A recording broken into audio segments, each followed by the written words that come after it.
Très bien. Écoutez, il manque du monde, mais Oui, mais ils ça les fera peut-être arriveront. venir. Exactement.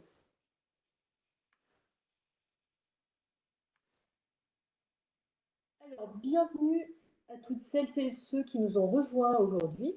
Donc, la thématique de notre conférence débat, c'est renforcer la valeur d'impact d'une innovation. Donc, comme la fois précédente, nous allons démarrer maintenant et nous allons faire durer cette petite conférence débat au cours d'échanges. Vous allez voir, la formule est un petit peu nouvelle. Au cours d'échanges et de mise en pratique. Donc, cette conférence débat, bah, elle est animée par nos soins. Donc, je te laisse peut-être te présenter, François, même si on Oui, oh, je commence fais vraiment très à te court parce que connaître. là, je crois que tout le monde me connaît. Donc, François Rousseau, prospectiviste et expert en innovation sociale territoriale. Et Stéphanie Ortiz, donc je suis consultante depuis 11 ans et dans ma vie antérieure, qui a duré presque 11 ans aussi, j'ai travaillé donc dans le secteur public sur la prospective sociale et territoriale, la prospective stratégique et plus particulièrement dans l'institution branche famille de la sécurité sociale. Alors, donc, rappel des grandes ambitions de cette démarche qui commence bah, à porter leurs fruits, hein.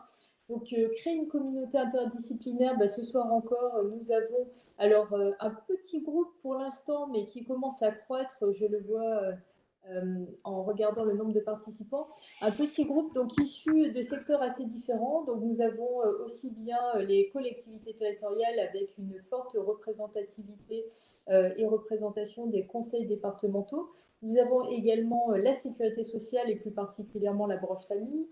Nous avons les tutelles également qui sont là, l'économie sociale et solidaire que nous attendons d'un moment à l'autre puisqu'il y a des membres de certaines associations qui vont nous rejoindre. Donc une Claudine est communauté. avec nous. Claudine, c'est une Ah, association. très bien, pardon.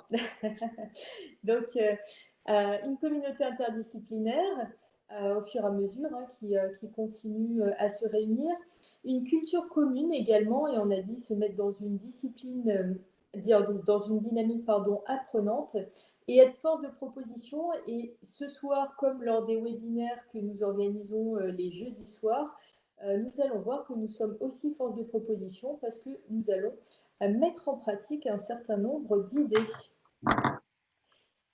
Et donc, c'est un petit peu le principe de cette conférence débat qui, contrairement aux précédentes, qui visaient davantage à échanger et à partager des idées, celle-ci a une visée pratique. Nous allons co-construire notamment des solutions. Donc, renforcement de l'impact d'une innovation. Comme la fois précédente, cette conférence débat s'articule en trois grands moments. Donc, un premier moment, intervention de François avec un exposé, et cet exposé sera ponctué par vos questions que vous allez poser par chat ou pourquoi pas de vive voix si vous le souhaitez, hein, mais au fil de l'eau, comme les fois précédentes. Ensuite, un deuxième point, comme les fois précédentes, mais de manière un petit peu différente cette fois-ci, nous allons faire un exercice collectif. Nous allons essayer de bâtir ensemble un certain nombre de solutions. Et pour ce faire, nous allons utiliser un outil qui est un outil participatif qui permet de coller des post-it virtuels et qui s'appelle Trello. Enfin, nous allons conclure et mettre en perspective tout cela et vous annoncer le programme des prochaines conférences débats et webinaires. Alors, on va démarrer par la première partie, donc sur le problème, la définition du problème. François, c'est Oui. Bon, effectivement, comme Stéphanie vient de le dire à l'instant, bonsoir Antonin qui nous rejoint. Comme Stéphanie vient de le dire à l'instant, ce soir, en fait, je vais faire assez court hein, dans l'exposé pour qu'on puisse pratiquer. On a basculé après des conférences débats plutôt thématiques. On a parlé de la culture, on a parlé de la question sociale, on a parlé de la transition écologique. On vient maintenant, au titre de notre réflexion sur la manière d'innover dans les démarches d'innovation, sur les questions à proprement parler méthodologiques. Et moi, il me semblait intéressant de partager avec vous finalement un ensemble de réflexions sur la manière de renforcer la valeur d'impact d'une innovation. Alors, de quoi je cause au juste? De quoi il s'agit quand on dit renforcer la valeur d'impact d'une innovation? Je vais peut-être commencer par vous donner une mauvaise nouvelle et puis après on ira vers les bonnes nouvelles. La mauvaise nouvelle, c'est que ce n'est pas parce que vous mettrez au point une action innovante que celle-ci aura forcément un impact et qu'elle sera reconnue comme innovante. C'est-à-dire que pour qu'une innovation ait un impact significatif et qu'elle soit reconnue comme telle, il est nécessaire que soient réunies tout un ensemble de conditions culturelles, politiques, technologiques, sociales, économiques de l'impact de cette innovation. En ce sens, il est plus juste de dire, je l'ai évoqué, je crois, lors du premier webinaire, il est plus juste de dire que les problèmes attendent non pas que les problèmes attendent les solutions, mais que les solutions attendent les problèmes, c'est-à-dire les conditions historiques qui vont rendre nécessaire et opportune une innovation. Alors, la question de l'impact d'une innovation, de sa capacité à changer la donne, doit être, selon moi, mise vraiment au cœur des méthodes de l'innovation. Mais cette question, elle est souvent abordée, en fait, dans un monde où, soyons clairs, la catégorie de pensée dominante est celle de l'économie marchande.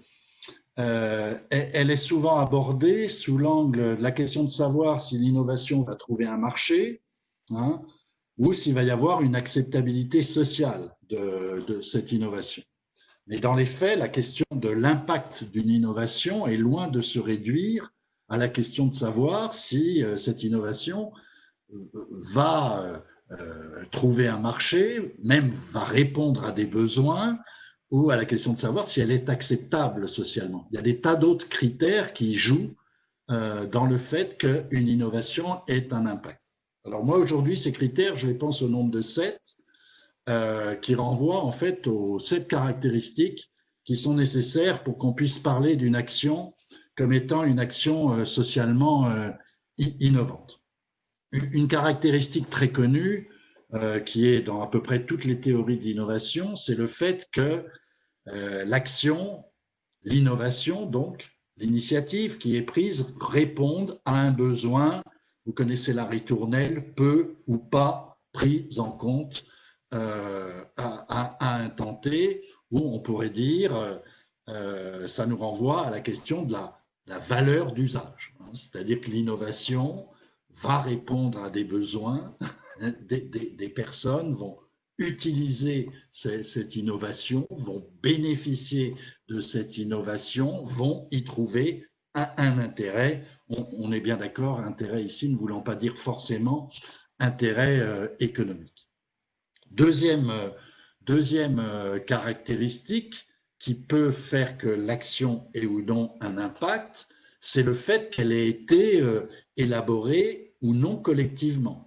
C'est une dimension sur laquelle on insiste énormément, sur le fait que pour parler d'une innovation sociale, par définition, une innovation sociale est sociale, c'est-à-dire se doit d'être partagée et à minima co-construite.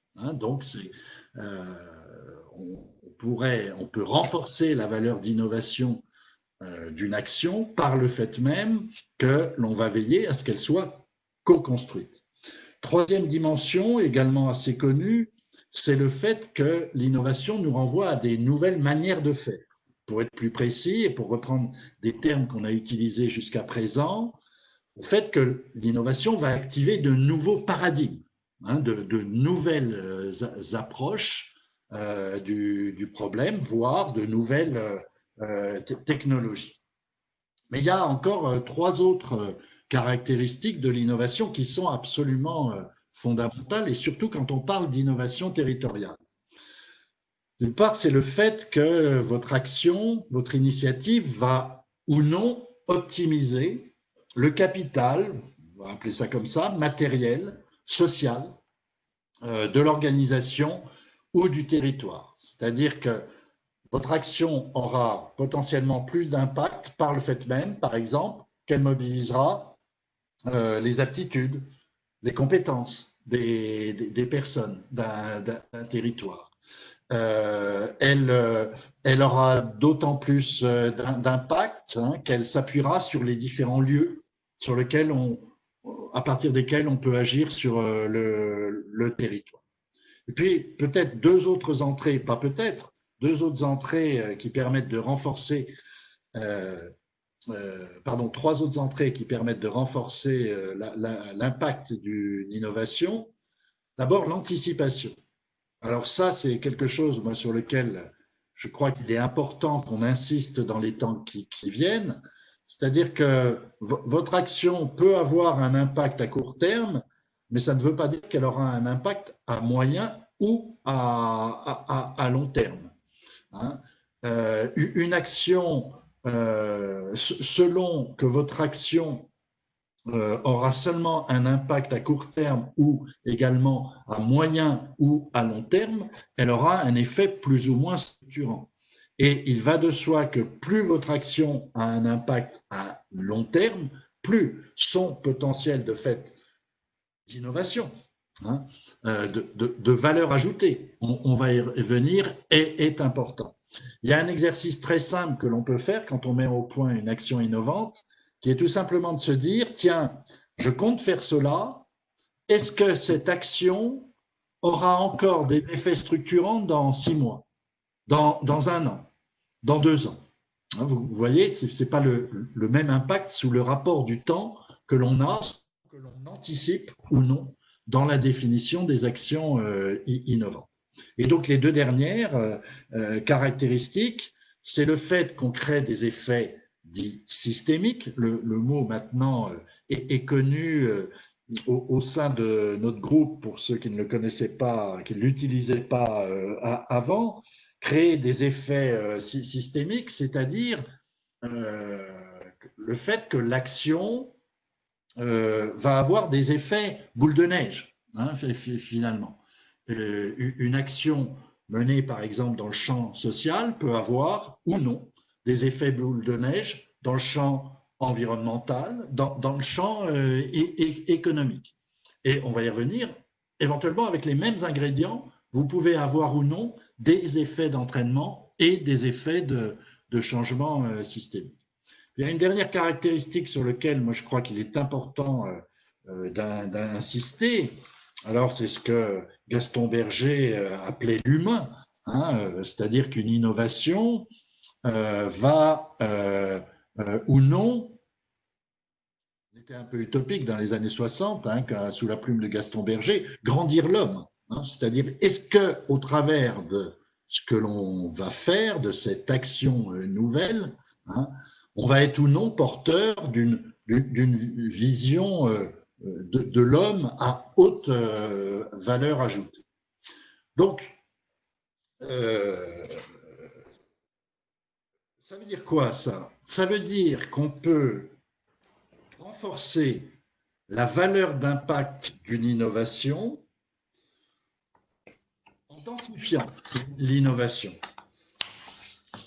En densifiant l'innovation dans l'une de ses caractéristiques. C'est-à-dire très concrètement en se posant des questions du type à quelles conditions mon action aura un impact dans la durée. En se posant une question du type si je veux optimiser le capital matériel ou immatériel de l'organisation du territoire, comment mieux ancrer mon innovation dans le territoire?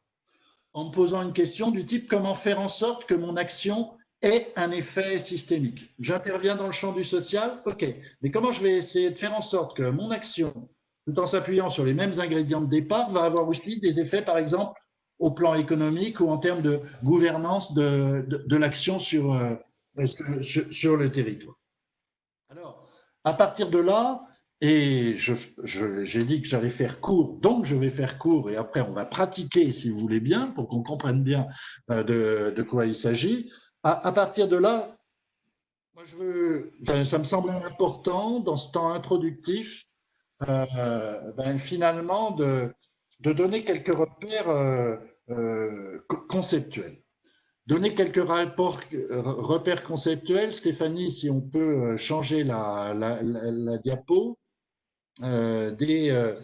finalement, si vous voulez travailler à renforcer la valeur d'impact d'une innovation, il est selon moi important de bien comprendre ce que recouvrent les notions d'impact, les notions de valeur et les notions de chaîne de valeur.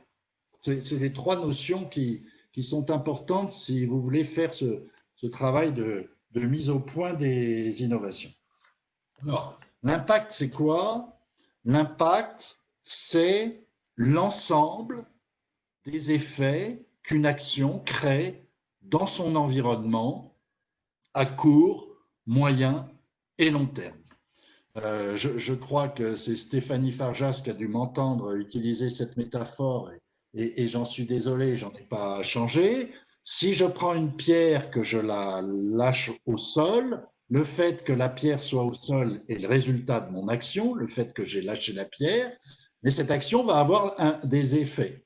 Vous aurez noté que j'ai lâché la pierre dans une flaque d'eau. Donc, il y a de l'eau sur le bas de mon pantalon parce que la pierre, en tombant dans la flaque d'eau, a éclaboussé le bas de mon pantalon. Mais également, cette eau a ruisselé sur le côté et figurez-vous qu'elle a ruisselé jusqu'à un noyau de pêche qui a germé. Figurez-vous que 5 ans plus tard, ma fille vient au même endroit qu'un pêcher a poussé et elle peut cueillir une pêche et s'en régaler. Tout ça, ce sont les effets de l'action et vous le voyez, les effets peuvent se mesurer à la différence des résultats, pas qu'à un temps T, mais à court, moyen et long terme. Donc ça, c'est l'impact d'une action. Deuxième notion qu'il est important, c'est la notion de valeur. Alors la valeur, on n'entend pas ici au sens de ce que vaut une chose ou un bien, au sens de sa valeur d'échange.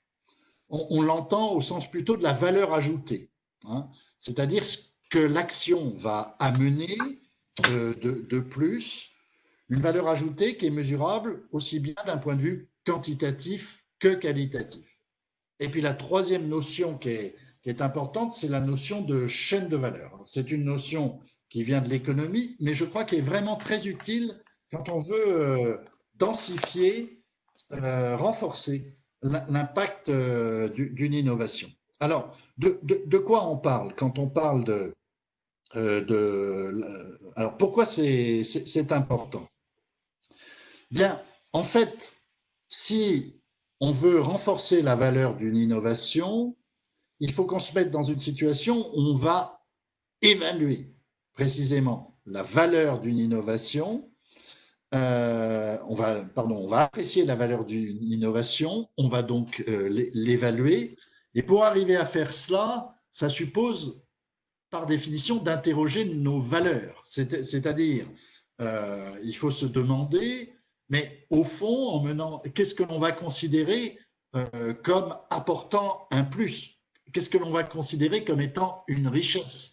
Et comment ces valeurs se hiérarchisent-elles les unes les autres? Bref, il faut faire ce qu'on appelle de l'axiologie, mais il faut se donner aussi les moyens d'une approche systémique, c'est-à-dire bien resituer, c'était le début de mes propos introductifs, l'action dans un contexte donné, c'est-à-dire de ne pas considérer l'action innovante comme en soi, mais au contraire en lien au contexte dans lequel elle va se déployer, au contexte économique, politique, social, culturel. Et c'est à cette condition qu'on a une approche systémique. Et c'est là que la notion de chaîne de valeur peut être extrêmement importante. Alors je le disais, c'est une notion qui vient de l'économie. La notion de chaîne de valeur, c'est quoi? Très concrètement, on va parler de chaîne de valeur quand il y a un ensemble de produits, de producteurs qui vont concourir à la desserte d'un marché. Très concrètement, dans le domaine de l'alimentation, on a une chaîne de valeur par le fait qu'il y ait des gens qui produisent, il y a des gens qui transforment, il y a des gens qui distribuent et il y a des gens qui consomment. Donc ça, c'est la notion de chaîne de valeur, notion qui est extrêmement importante en économie, parce que c'est en analysant une chaîne de valeur qu'une entreprise va savoir quelle est sa place sur un marché. Une notion aussi qui est importante pour analyser, par exemple, les fonctionnements internes d'une organisation, parce que chaque unité, chaque entité, chaque individu, chaque service contribue à produire une partie de la valeur. Dans le champ de la branche famille, hein, il y a les prestations qui contribuent à produire une partie de la valeur de l'action des caisses, et puis il y a l'action sociale qui contribue à produire une autre partie de la valeur. Et selon que, eh bien, il y a ou non une chaîne de valeur entre l'action sociale et les prestations, la valeur ajoutée finale va être plus ou moins forte. Alors, cette notion de chaîne de valeur, elle est importante pour renforcer l'impact d'une innovation parce qu'elle va nous amener à resituer une innovation comme un maillon dans un ensemble et donc bien à avoir cette approche systémique. Il n'y a pas de valeur en soi d'une action dite innovante, c'est dans un contexte social donné, sur un territoire donné, et c'est donc en analysant cette chaîne de valeur, hein, et en faisant en sorte que en renforçant la solidité, la qualité de la chaîne de valeur, hein, l'on va avoir ou non des initiatives, des innovations porteuses d'effets de changement. Là, je vous ai fait un tout petit schéma pour illustrer cela, de manière très simple, en prenant un cas de figure que j'ai très souvent. Le cas de figure que j'ai très souvent, c'est d'avoir en face de moi une association qui, vous n'allez pas être surpris de la situation de départ, rencontre des difficultés d'ordre économique. Hein, et qui me dit qu'est-ce qu'on pourrait faire pour sortir de nos difficultés économiques. Et bien souvent, le schéma est le suivant. Tiens, si je développe une activité, si j'arrive à financer complètement tel poste par le biais d'une subvention, je retrouverai une situation d'équilibre budgétaire. Donc, je vais répondre à cet appel à projet parce que ça va me permettre d'avoir un équilibre budgétaire. Donc, vous avez avec les trois premières flèches du haut, réponse sur un appel à projet, activité, financement et équilibre budgétaire, une première chaîne de valeur. Cette chaîne de valeur, elle est pauvre, en fait. Elle est pauvre, et je dirais qu'avec les mêmes moyens, on peut avoir une chaîne de valeur beaucoup plus riche. C'est-à-dire que je peux répondre à mon appel à projet, au travers de cela financer un poste, mais par le biais de cette réponse, développer les compétences, par exemple, des bénévoles mobilisés au sein de l'association, mener une action ayant une pertinence environnementale, une action ayant une pertinence éducative ou sociale, voire même une action qui va, par ce qu'elle va mettre en scène, contribuer à transformer l'action publique sur un territoire, avec les mêmes moyens dans les faits.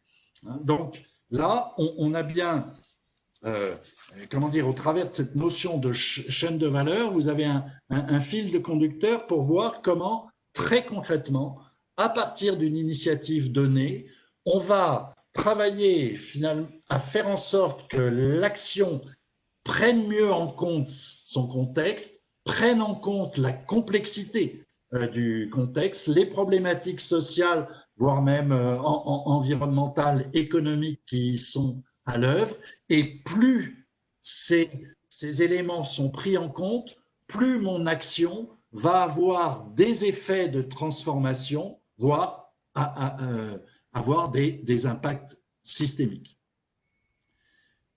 On pourrait aller bien plus loin dans l'explication. Le parti pris qu'on a eu avec Stéphanie, alors c'est éventuellement que je réponde à des questions, mais je n'en ai plus arrivé. Stéphanie? Non, je n'en vois pas non plus.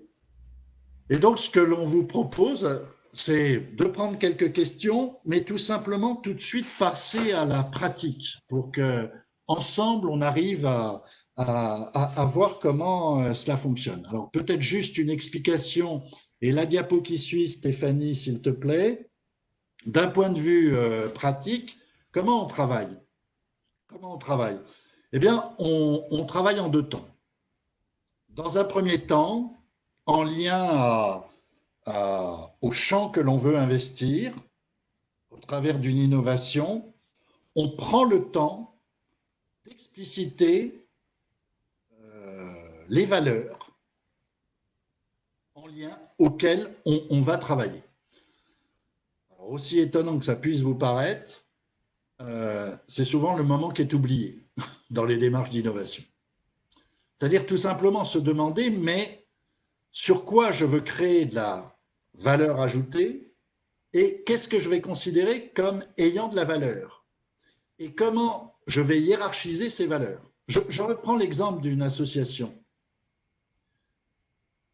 Je l'ai dit, je vais évoquer, beaucoup d'associations rencontrent des difficultés économiques.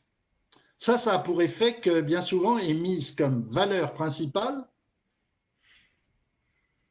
la question financière.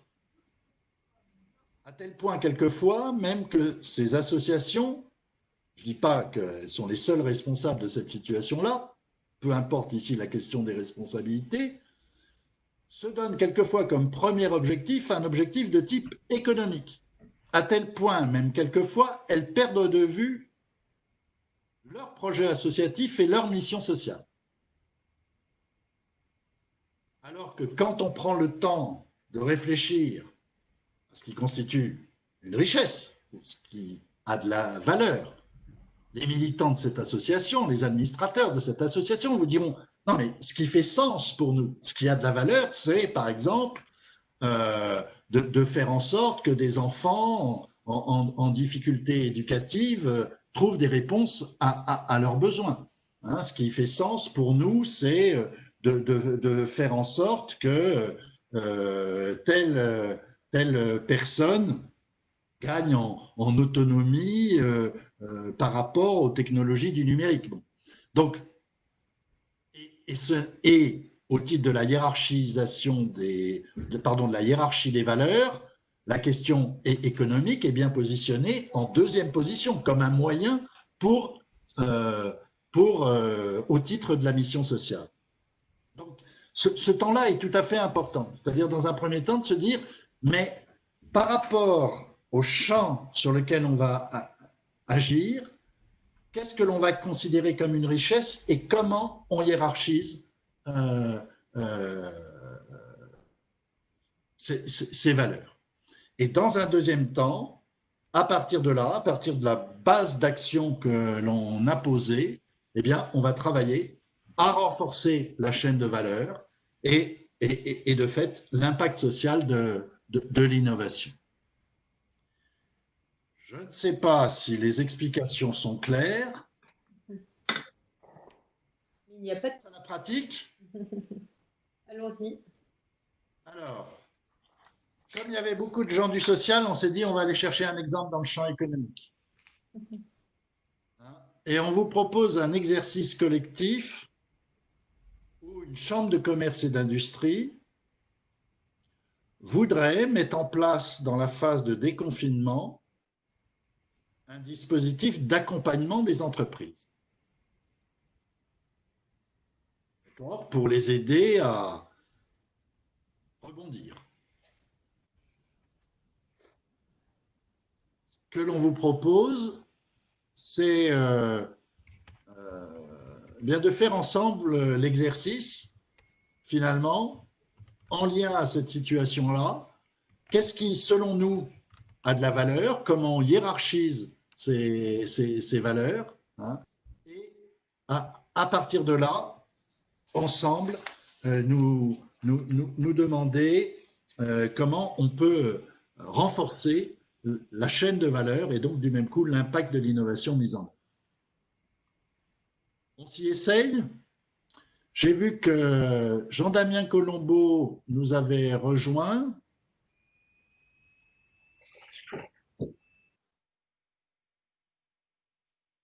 Donc de Clermont-Ferrand. J'ai vu également que Catherine Kersual du Césaire nous avait rejoint.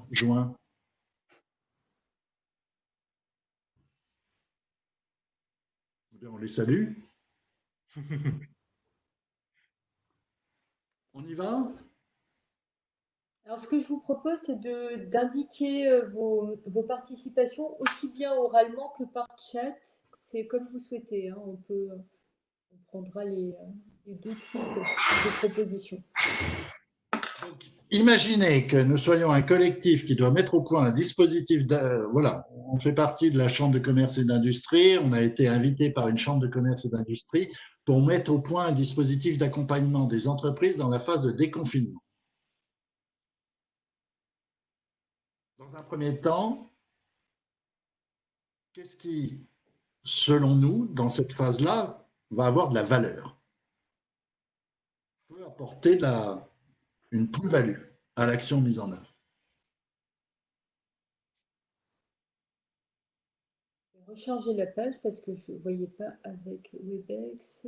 Hop. Il faut rafraîchir la page. Voilà. On a pris des risques en posant une problématique économique, mais Oui.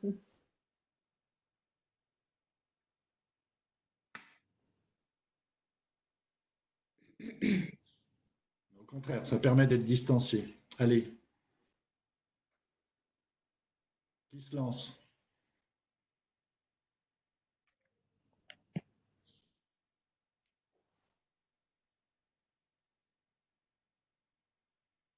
François, il y a un truc que j'ai pas compris, c'est dans la question.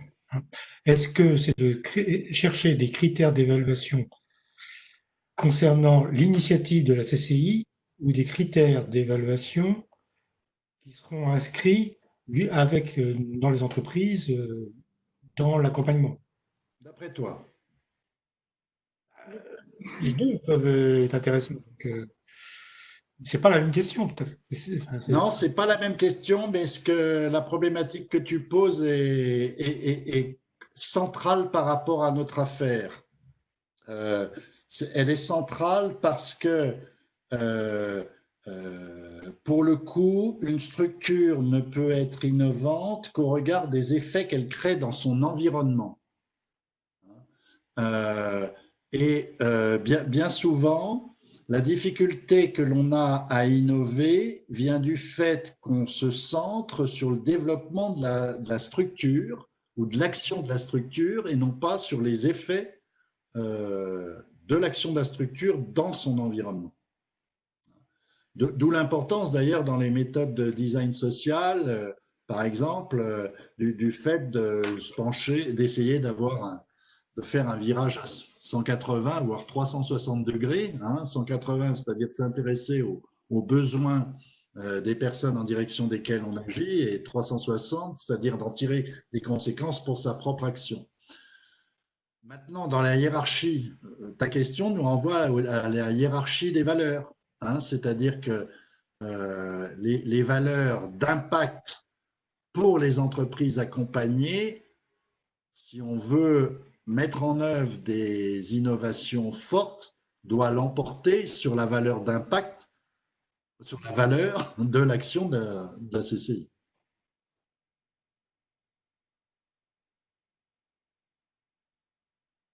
Peut-être qu'il faut poser la question autrement. À quoi peut-on mesurer que l'action de la CCI a un impact positif sur les entreprises? Qu'est-ce qu'on constate ou qu'est-ce qu'on constatera si ce dispositif est efficace?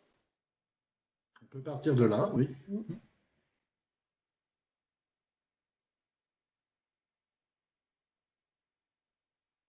Des emplois créés, ça peut être plein de choses.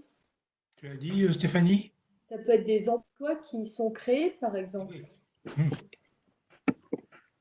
Dans le contexte actuel, c'est déjà le premier résultat, c'est l'activité de l'entreprise est maintenue. Exactement. Ça, c'est le premier, c'est la première chose.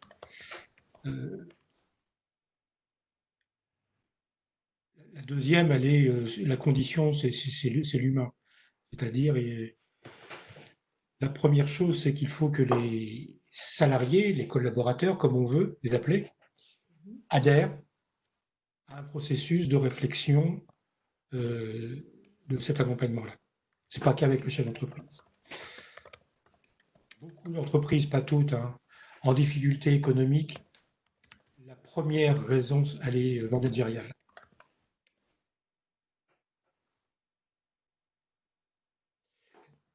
Alors, j'ajouterais une chose qui est de permettre la sécurité des personnes qui travaillent au sein des entreprises accompagnées.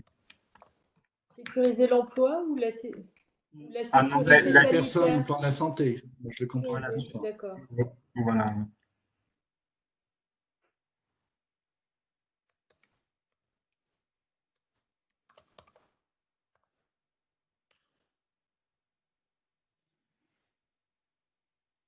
Moi, je serais assez pour que cet accompagnement permette de diminuer l'empreinte environnementale de l'entreprise.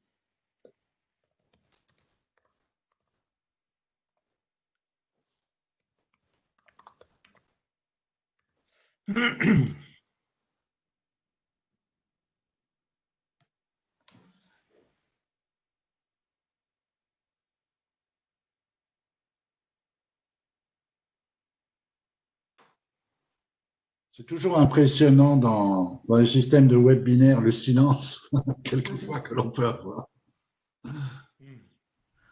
D'autres suggestions? Ouais, pour ça, je suis désolé.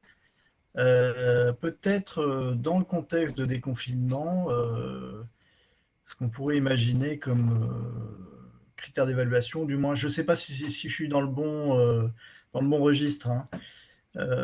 Moi, j'interprète ça comme un résultat attendu éventuel de l'accompagnement, en fait.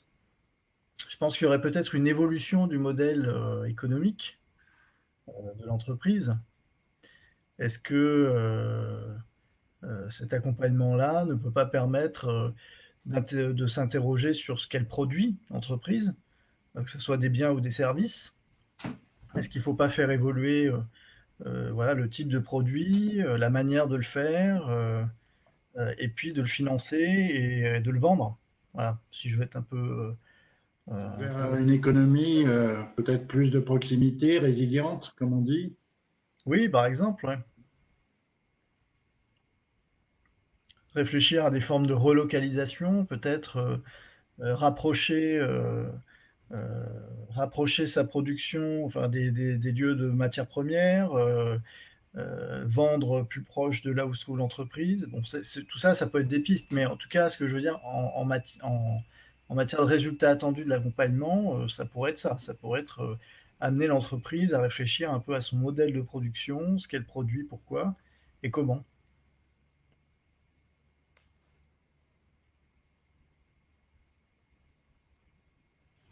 Très bien. D'autres suggestions? Donc, on a parlé d'environnement, on a parlé d'économie. Est-ce que les professionnels du social ont des suggestions à nous faire sur... C'est vrai que finalement, les CCI, quel lien il y aurait avec le social? On peut créer des emplois, mais est-ce qu'on ne pourrait pas rechercher des effets de ce côté-là? Bah, la confiance dans la gouvernance de l'entreprise, mais aussi, je pense, au niveau politique. D'accord.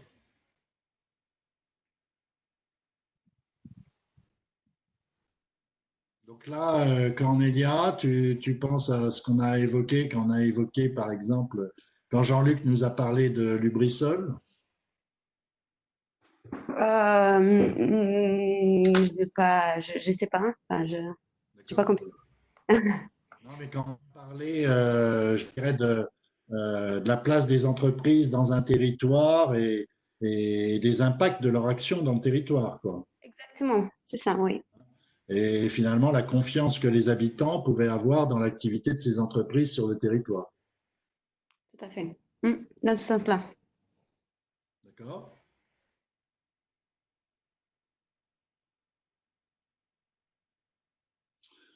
Moi, je serais assez pour peut-être se mettre aussi. Enfin, je me pose souvent la question de savoir comment l'entreprise à la fois contribue à l'insertion et à l'inclusion des publics d'un territoire, et puis comment l'entreprise aussi participe ou non à l'attractivité sociale du territoire. Pour les gens des CAF qui sont là, je pense notamment à Stéphanie Farjas, moi j'ai toujours été étonné qu'avant le coronavirus, quand on mettait en œuvre des politiques d'action sociale sur les territoires, on ne voyait pratiquement pas les entreprises du territoire.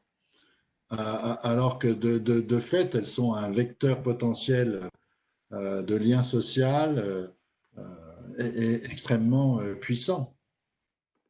Oui, en même temps, ça évolue et ça a évolué par le biais notamment des conventions territoriales globales, où là, en fait, on met autour de la table un certain nombre d'acteurs et pas seulement que des acteurs dans le domaine et dans le champ social.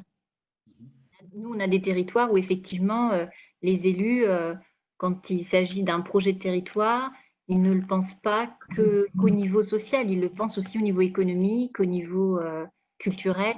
Il y a différents champs qui ne sont pas nécessairement notre champ à nous, mais en tout cas, voilà, qui incluent plus largement la population.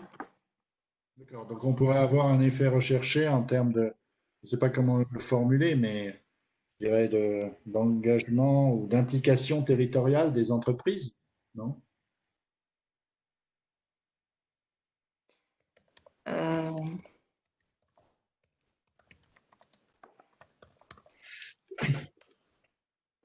Enfin, moi, je me retrouvais dans ce que vous avez dit, c'est-à-dire l'inclusion et l'insertion des publics.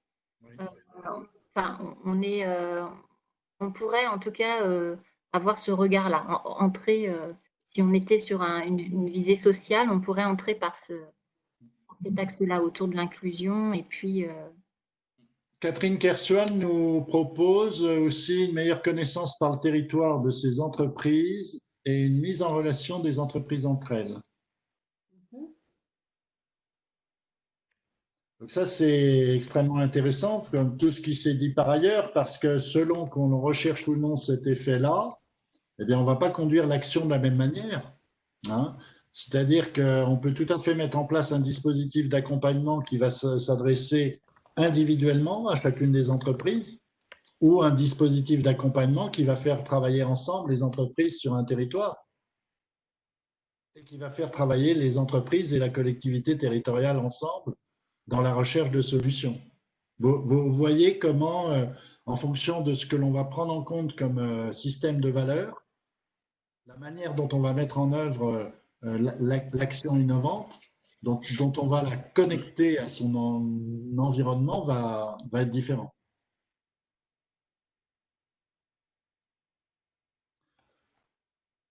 On part peut-être de cela. Stéphanie, c'est possible de nous redire quels sont les critères d'évaluation qu'on a mis en avant? Alors, on avait indiqué donc création d'emplois, maintien d'activité, adhésion des collaborateurs au processus de réflexion lié à l'accompagnement, conditions de travail sécurisées sur le plan santé sanitaire, diminution de l'empreinte environnementale de l'entreprise, évolution du modèle économique, c'est-à-dire interrogation sur les types de biens et services produits, sur la manière de les financer, de les vendre, avec une économie peut-être plus résiliente, une activité relocalisée. Restauration de la confiance, notamment des entreprises sur le territoire, insertion et inclusion des publics, participation à l'attractivité sociale du territoire, engagement et application territoriale des entreprises, donc ça rejoint un peu ce qu'on a indiqué au-dessus, meilleure connaissance par le territoire des entreprises et mise en relation des entreprises entre elles. Alors, quand on en est là, ce qui importe, c'est de hiérarchiser les valeurs. Vous auriez tendance à les mettre dans quel ordre?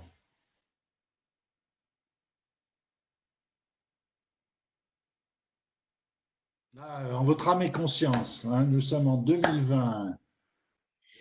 Il y a la crise du coronavirus. Comment vous hiérarchisez finalement, ces différentes valeurs ajoutées de l'accompagnement des CCI. Alors, Claudine nous dit la santé. Très bien. Oui. Est-ce qu'on l'avait? Voilà, conditions de travail sécurisées, santé. Moi, je situe. Oui.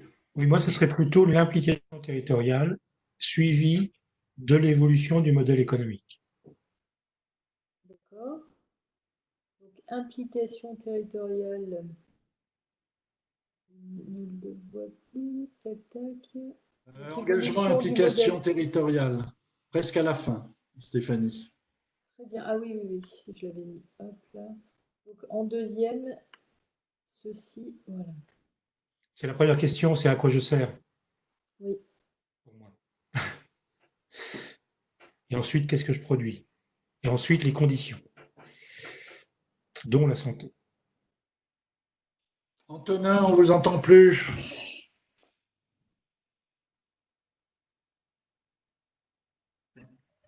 Ça fait beaucoup de choses à hiérarchiser. C'est pour ça, si vous n'en aviez qu'une à retenir, vous mettriez quoi en premier? En premier, pour moi, c'était la santé, Oui. la poursuite le maintien de l'activité, Oui. et donc des emplois. Et ensuite, le modèle économique et l'impact des entreprises sur leur territoire, je dirais. D'accord.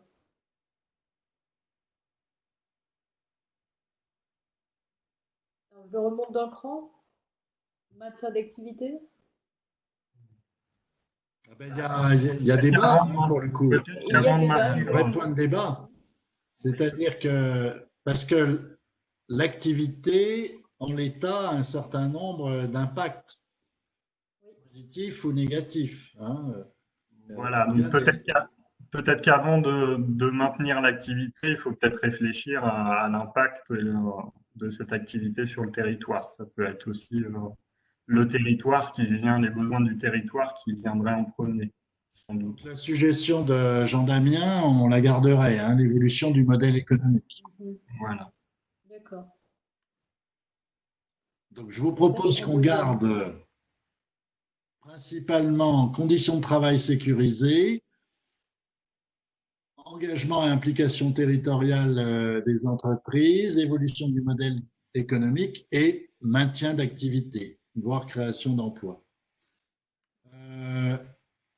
Jean-Luc, je crois que c'est toi qui avais suggéré la question de l'adhésion des collaborateurs. Non, je me trompe? Oui, oui, c'est aussi important. C'est les conditions managériales. Pour qu'une entreprise évolue, il faut l'adhésion des acteurs. Et un chef d'entreprise qui dit c'est comme ça qu'on va maintenant évoluer se trompe. Voilà. Donc c'est dans la hiérarchie quelque chose d'assez haut aussi, d'assez haut pour moi. Je ne veux pas minimiser la santé, hein, loin de là. Néanmoins, je pense que c'est une des conditions de mise en œuvre. Et moi, je me demande si c'est pas une condition centrale, pour le coup, dans la phase de déconfinement. On en parlait l'autre jour avec Stéphanie et une personne qui est psychologue, hein, qui nous disait qu'il y avait quand même énormément de symptômes post-traumatiques hein, chez les salariés, que la reprise du travail n'irait pas forcément de soi. Hein, et donc la question de l'adhésion est peut-être une question tout à fait centrale, y compris pour avoir des effets en termes de reprise de l'activité. Alors sans doute encore plus si on veut changer des modèles économiques, parce que pour changer des modèles économiques, il faut que des gens réfléchissent, se motivent et s'investissent. Mais à mon sens, du coup, c'est une condition de réussite. Je ne le mettrai pas dans les critères d'évaluation. Il y a de bonnes chances que ce soit plus dans les conditions de réussite à sa place. C'est ce que je pense. Mais en même temps, ce qui n'est peut-être pas une condition de réussite, c'est, quand Claudine nous parle de la santé, ça mérite d'avoir un échange sur ce que recouvre ce terme de santé. Hein. Moi, ça me fait penser aux approches de l'OMS sur la santé ou les approches que les Canadiens ont de la santé mentale. Hein. C'est-à-dire que dans ces approches de la santé, on considère que la santé nous renvoie aussi au fait de s'investir dans ce que l'on fait, d'être partie prenante, d'être engagé. Hein, et les Canadiens, notamment, considèrent que des gens non investis dans leur travail ne sont pas dans une situation de santé mentale. Je emploie les teams canadiens. Hein. Ne sont pas bien dans leur tête, tout simplement. Donc, ça veut dire du même coup qu'il y a, dans ces cas-là, à retravailler sur la manière dont ces personnes sont managées, sont mobilisées au quotidien, dont on leur demande de s'investir dans leur travail.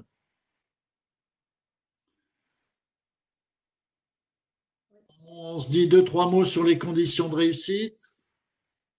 Donc, finalement, essayez là pour finir l'exercice.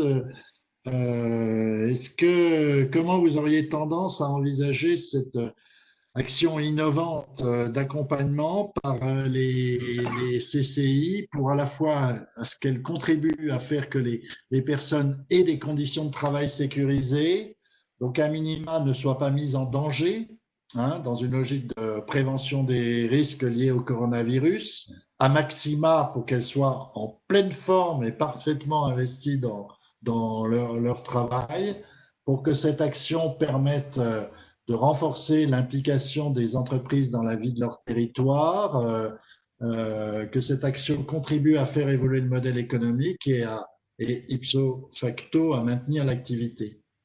Pour vous, comment faut-il mener cette action? Quelles sont les composantes de cette action? Vos suggestions sont les bienvenues. Je pense que, comme c'était dit tout à l'heure, la question de l'adhésion des collaborateurs, des démarches en fait managériales, c'est pour moi une condition de réussite centrale. Si on parle d'entreprise, on dit une entreprise c'est une aventure collective, même s'il peut y avoir à un moment donné dans une entreprise de l'économie classique un investisseur de départ, un ou des investisseurs de départ et des salariés, ça reste une aventure collective. Et d'autant plus si on parle d'entreprise dans le champ de l'ESS, bien sûr, où là, pour le coup, on est vraiment dans un véritable collectif. Donc l'adhésion de toutes les parties prenantes de l'entreprise, pour moi, c'est une condition de réussite majeure. Et peut-être l'autre que je verrais bien aussi, c'est la dimension qui a été un petit peu évoquée, territoriale. Pour moi, je dirais plutôt d'écosystème. C'est-à-dire qu'il faut penser aussi l'évolution, enfin l'accompagnement de l'entreprise dans cette phase de déconfinement en lien avec son écosystème, qui est forcément territorial dans le sens de la proximité, mais il peut être plus lointain que le territoire. Une entreprise, son écosystème, il peut être mondial, quoi. Hein. On n'est pas forcément dans le territoire très localisé dans la proximité. Donc, en lien à son écosystème, je me vérifie, j'essaye de traduire de manière opératoire. Ça veut dire que pour le coup, il ne s'agirait pas que d'accompagner les entreprises en vis-à-vis, mais bien de travailler à mettre en lien ces entreprises avec leur écosystème, les faire travailler avec les collectivités publiques, les faire travailler avec leurs partenaires potentiels, soit sur le territoire, soit à une échelle plus large. C'est ça que ça veut dire? Ouais, c'est ça. En fait, si je voulais résumer, il y a l'interne et l'externe un peu. C'est un peu ça. Oui.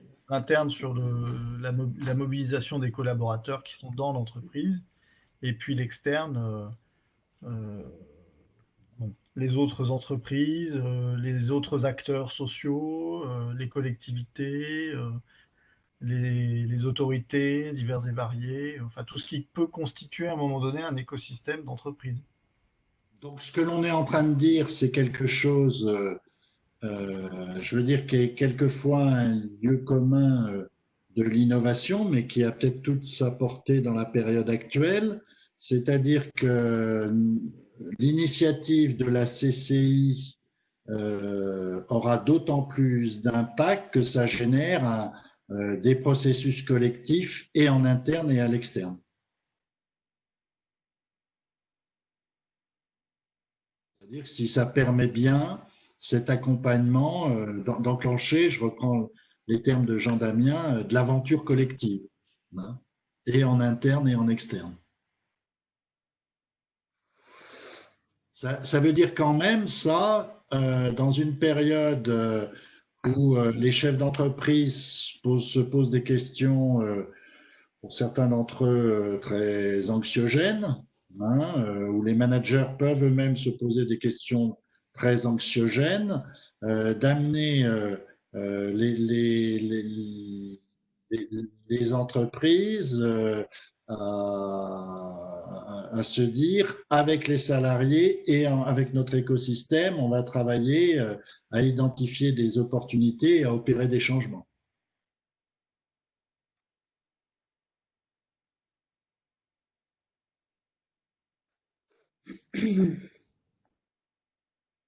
D'autres propositions? Je vois une remarque. La CCI ne s'occupe pas des entreprises de l'ESS. Elles ont leur propre chambre, oui. Elles ont les CRES. Je pense que c'est important d'admettre que certaines entreprises, peut-être, ils ne sont pas dans la dynamique de collaborer. Alors, les CCI, je pense qu'ils devraient réfléchir sur leur façon de faire ou d'imposer ou je ne sais pas, enfin, les attirer d'une certaine manière dans la dynamique.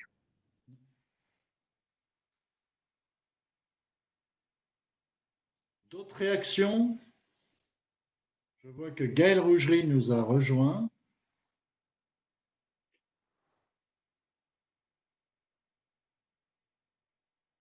D'autres réactions?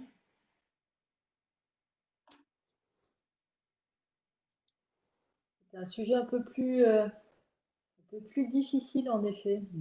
Bon, l'idée, c'était d'amorcer, hein, pour que, je dirais, donner un peu de l'application, de la teneur pratique, hein, à cette problématique de savoir comment on renforce la valeur d'impact d'une innovation.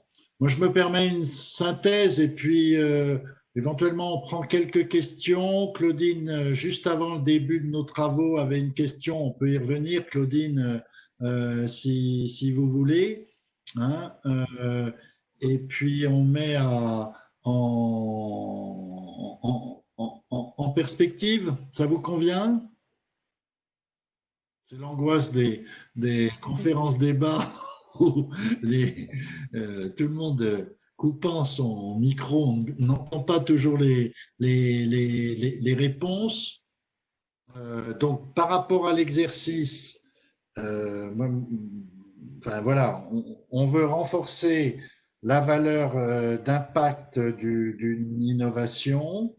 Dans un premier temps, bien se demander finalement donc sur quoi il est important aujourd'hui dans ce contexte territorial, au regard des valeurs de l'association, au regard des missions prioritaires de l'organisation, dans le contexte économique, social, culturel qui est le nôtre. Sur quoi veut-on créer de la valeur ajoutée, hein? Ça, c'est le premier temps. Vous l'avez vu, il a été nécessaire à partir de là de hiérarchiser les valeurs. Je n'ose trop insister sur l'importance de cette hiérarchisation. S'il n'y a pas un temps explicite de hiérarchisation, on a des tas d'effets pervers dans la suite de l'exercice. Je l'évoquais de manière caricaturale tout à l'heure par rapport à une situation d'association. Vous allez animer des ateliers d'innovation et si vous n'avez pas fait le travail de hiérarchisation des valeurs, à un moment, quelqu'un va dire « c'est bien beau tout ça, mais ce qui importe quand même, c'est qu'on retrouve notre équilibre économique. » Donc, je n'ai pas dit que la question de l'équilibre économique n'était pas important, mais si à un moment, je perds de vue la mission de l'association et qu'au travers d'une action, je rétablis son équilibre économique, en fait, ça peut être une victoire à la Pyrrhus, hein, c'est-à-dire que je vais faire en sorte que mon association aille mieux, mais comme je ne vais pas l'avoir fait en lien à la hiérarchie de valeurs qui est celle des membres de l'association, je vais avoir éventuellement des membres qui vont se dégager, se désinvestir de l'association. Je vais faire que certains, parce que je ne vais pas, par exemple, avoir retenu comme une priorité en termes de valeur ajoutée, de faire en sorte que l'action mobilise la diversité des compétences qui existent en interne de l'association, eh bien, mon action, certes, je vais la mettre en œuvre, certes, je vais équilibrer l'économie, le budget de mon association, mais dans les faits, un certain nombre de professionnels de l'association ne vont pas se mobiliser autour de l'action et l'action mise en œuvre va surajouter à l'existant au lieu de bien s'intégrer dans la vie de l'association. Donc, plus que de créer une cohérence d'action de l'association, hein, je vais avoir une association qui va être à plusieurs vitesses. Donc, ce moment de la hiérarchisation des valeurs est tout à fait central. J'ai souvent le cas, mais pas que dans le champ associatif, hein, d'organisations qui dysfonctionnent tout simplement parce que dans les choix, la hiérarchie des valeurs n'est pas constante.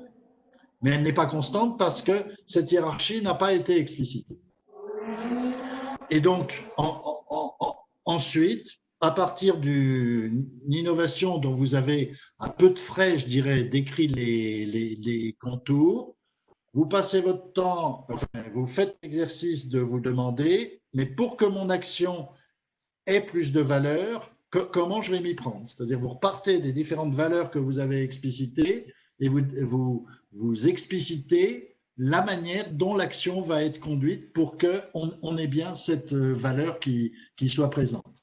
Et rien que ça va permettre de bien densifier l'action.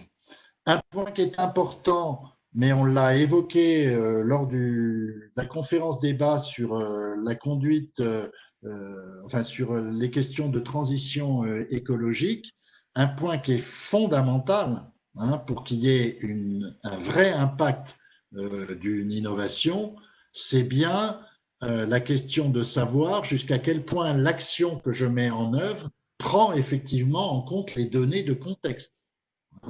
La contextualisation de l'action dans un territoire, dans une organisation, dans un contexte culturel, politique et économique est tout à fait centrale. Beaucoup d'innovations, y compris dans le champ de l'économie sociale et solidaire, ne prennent pas, tout simplement parce qu'elles sont un peu parachutées, hein.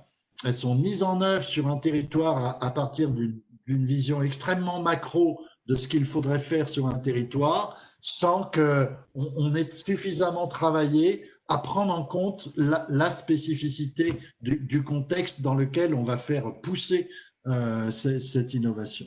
Ce point-là est absolument fondamental. Il y a beaucoup de situations où nous sommes interpellés sur la question de savoir mais pourquoi l'action n'a pas fonctionné, et notre réponse est d'une simplicité d'enfant. Quand c'est pas, le sens n'était pas explicite, c'est bien souvent, vous avez mal pris en compte le contexte dans lequel vous entendiez mettre en œuvre cette innovation. Des réactions? Apparemment pas. Alors, je vais revenir peut-être sur… Claudine, vous voulez revenir à votre question de départ? La faire partager?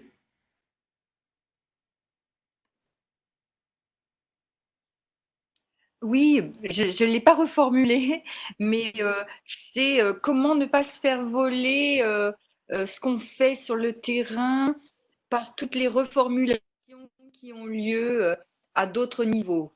Je ne sais pas comment l'exprimer. Alors, entre-temps, j'ai réfléchi à des réponses que j'ai trouvées en interne, enfin, que je trouve, hein, parce qu'on peut aussi communiquer sur ce qu'on fait sur notre site, sur nos sites, et du coup, on ne se fait pas voler ce qu'on fait. Donc, en plus, les termes ne sont pas… Enfin, c'est pas ce que je veux dire exactement, c'est pas ça. Donc, non, je n'arrive pas à le formuler, donc c'est pas grave. Sur la paternité, peut-être que comment faire en sorte de, Ouais.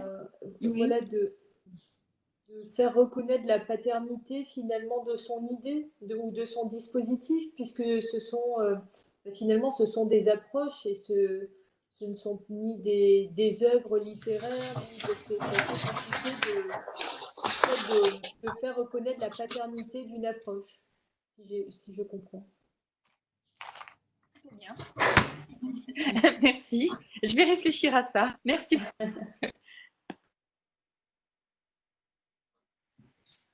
Après, pour moi, il y a deux questions différentes. Dans les deux cas, la réponse n'est pas la même. Il y a une question qui est de savoir, finalement, quand on conduit une innovation, qu'est-ce que l'on souhaite voir se démultiplier et qu'est-ce que l'on veut, je dirais, d'une certaine manière, garder en propre.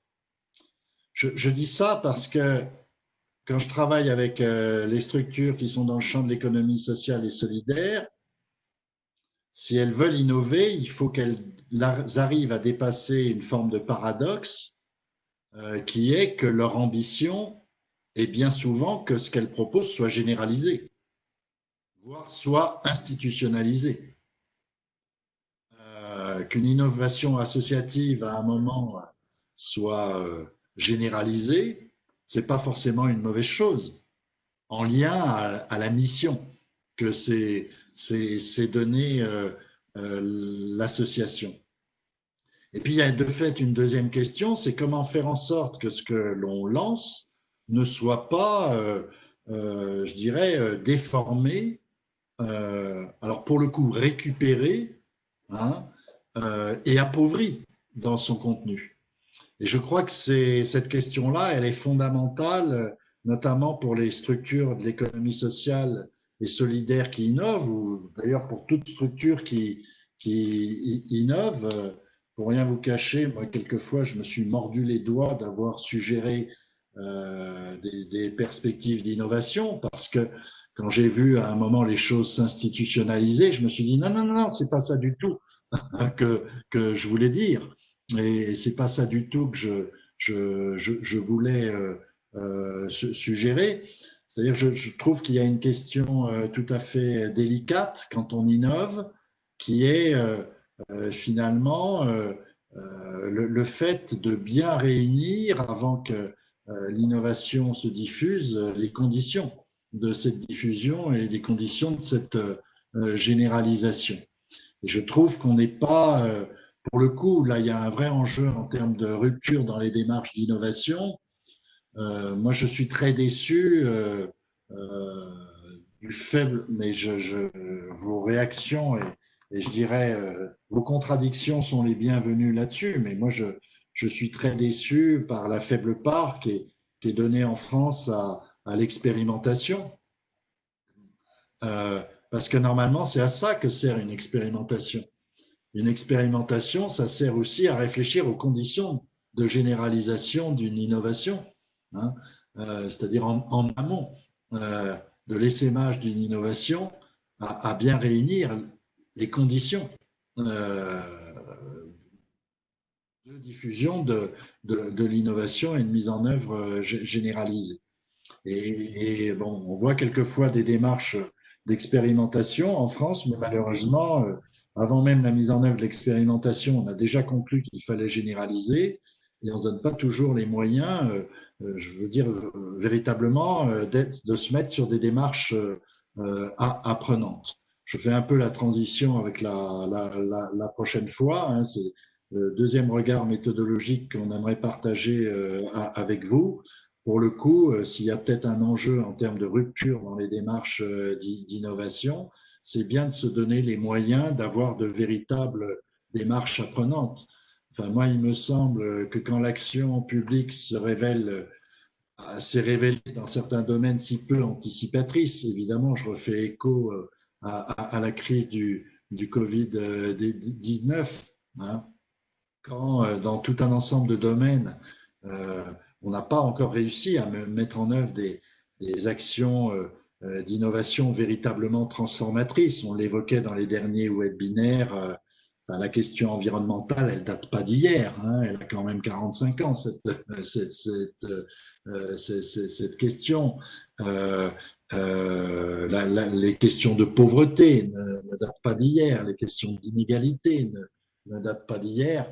Donc, quand on n'arrive pas à suffisamment mettre en œuvre d'actions transformatrices, ça mérite de s'interroger sur les méthodes que l'on a. Et moi, je plaidais la première fois sur la nécessité de démarches pleines d'humilité où on apprenne véritablement à innover. On a des discours souvent très convaincants dans le ton sur la nécessité de changement dans tel ou tel domaine. Mais dans les faits, je pense qu'il faut qu'on soit extrêmement modeste si on veut régler les problèmes d'inégalité, enfin les régler considérablement, les diminuer, les problèmes de pauvreté, les questions d'économie, de formes de production qui ont des impacts environnementaux catastrophiques. Je crois que c'est vraiment des démarches d'humilité, des démarches apprenantes qui sont nécessaires dans les territoires si on veut que les démarches d'innovation aient des impacts durables. Si tu me permets, François, le mot expérimentation est dans une loi de décentralisation, celle conduite par Raffarin, mais c'est pas de l'expérimentation. C'est la collectivité, comité de communes, région, département, qui demande au Premier ministre la possibilité, non pas d'expérimenter en tant que tel, mais d'utiliser une nouvelle compétence qu'il n'a pas, que son niveau de collectivité n'a pas. Ça n'est pas en soi de l'expérimentation, c'est du transfert de compétences. Et en plus, comme en France, on se méfie énormément des collectivités territoriales, au moins l'État s'en méfie, eh bien, il faut que par une délibération du conseil communautaire ou du conseil départemental ou régional, il y ait une demande d'autorisation auprès du Premier ministre qui se formule par un décret. Et si au bout de 5 ans, éventuellement prolongé de 3 années, il est conclu que l'expérimentation était positive, alors il y a généralisation pour toutes les collectivités territoriales. C'est typiquement pas du tout de l'expérimentation. Et en plus, il n'y a pas d'évaluation. Parce que l'État évalue très peu de choses, les collectivités territoriales ont éventuellement la culture du bilan, ce qui reste à vérifier, mais pas de l'évaluation. Donc une expérimentation n'est jugée qu'avec succès. Par exemple, c'était le cas du RSA. Hein. Le RSA, c'est typiquement comme cela, parce qu'on a constaté que quantitativement, il y avait des choses intéressantes, mais ce n'était pas l'évaluation, on a généralisé. On a généralisé et c'est seulement bien après, que l'on a constaté que les effets du RSA, c'est-à-dire d'inciter les gens à reprendre une activité ou de maintenir une activité minimum tout en ayant finalement une sorte de revenu universel pour pauvres, eh bien, ça ne fonctionne pas. Mais ça ne fonctionne pas, mais c'est bien après l'expérimentation qu'on a constaté ce genre de choses. Et dans le projet de loi 3D, qui est conduit actuellement par Jacqueline Gouraud, hein, décentralisation, déconcentration et le troisième D, là, sur l'expérimentation, il y aura un article sur l'expérimentation, mais simplement pour assouplir la chose, c'est-à-dire une simple délibération du Conseil communautaire, enfin de l'Assemblée délibérante, sera transmise au Premier ministre qui actera par son silence décret. Ça sera enregistré comme ça. Mais pour tout le reste, alors, elle reconnaît, on a discuté dans son bureau, elle reconnaît que l'idée de 5 ans, 3 ans, puis généralisation, finalement, ça n'a pas de sens. Mais il n'est pas sûr que ça soit supprimé de la loi antérieure, de manière à permettre aux collectivités véritablement de s'engager dans de l'expérimentation sans que pour cela ça ait des conséquences pour les copains d'à côté, ni pour et que on ne raisonne pas en termes de compétences, mais véritablement en termes de démarche. Parce que finalement, avec les compétences de toutes les collectivités, l'expérimentation est évidemment possible. C'est pas en ayant une nouvelle compétence que pour cela on va faire du nouveau. Donc on en est là dans l'action publique. Jean-Luc?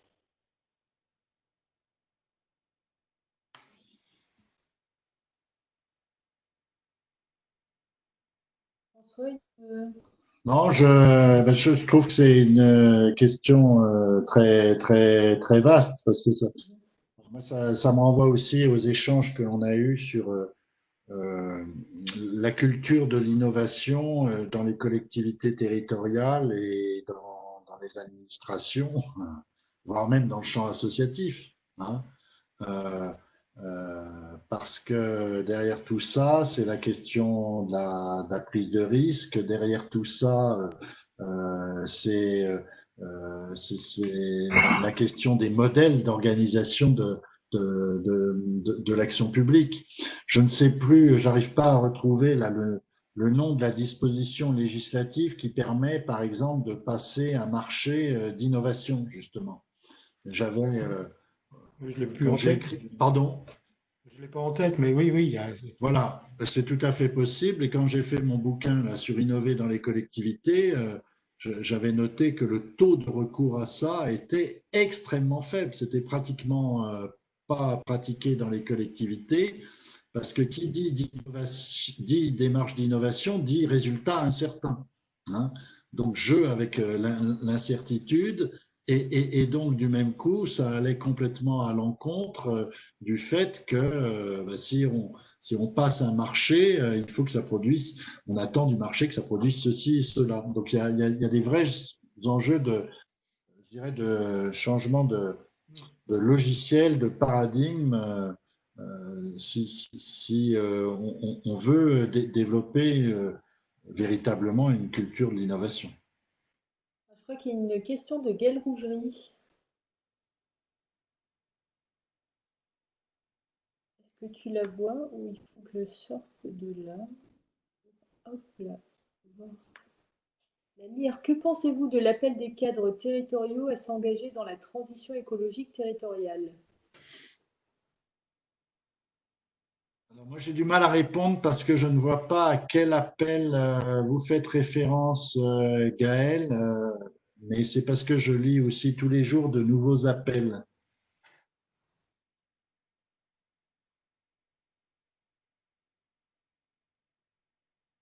Gaël, vous pensez à quel appel?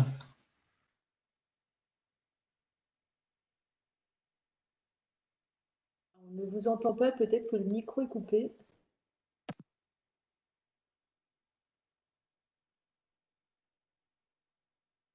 Est-ce que quelqu'un voit de quel appel Gaël nous parle? Je sais sais pas si vous m'entendez. Et si on vous entend, on a ce plaisir. Désolée pour ce problème de son. Oui, en fait, j'étais assez interloquée parce que il y a les principales associations de cadres vraiment A+, des collectivités territoriales, donc des associations qui sont en lien avec l'INET, etc. Je ne sais pas si vous connaissez ces écoles, mais l'INET, c'est un peu l'équivalent de l'ENA, en fait, dans la fonction publique territoriale, qui a publié, je crois, cette semaine, en fait, un appel disant à nous, cadres territoriaux qui sommes en plus aux manettes des grandes collectivités territoriales, on a pris conscience de la situation et on est absolument volontaire et on se dit volontariste pour effectivement être vraiment partie prenante de ce qu'ils appellent la transition territoriale et donc la transition surtout écologique en fait. C'est vrai que la dimension économique et sociale est peut-être un peu plus faible.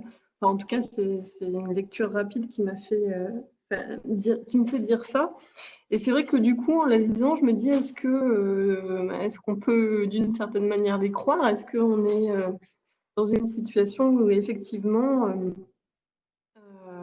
on va aller vers des formes vraiment différentes d'action publique locale ou pas? Et en tout cas, ce qui m'a assez étonnée, c'est que c'est une déclaration que je trouve en soi intéressante et importante, hein, parce que c'est surtout des formations qui sont très gestionnaires aujourd'hui.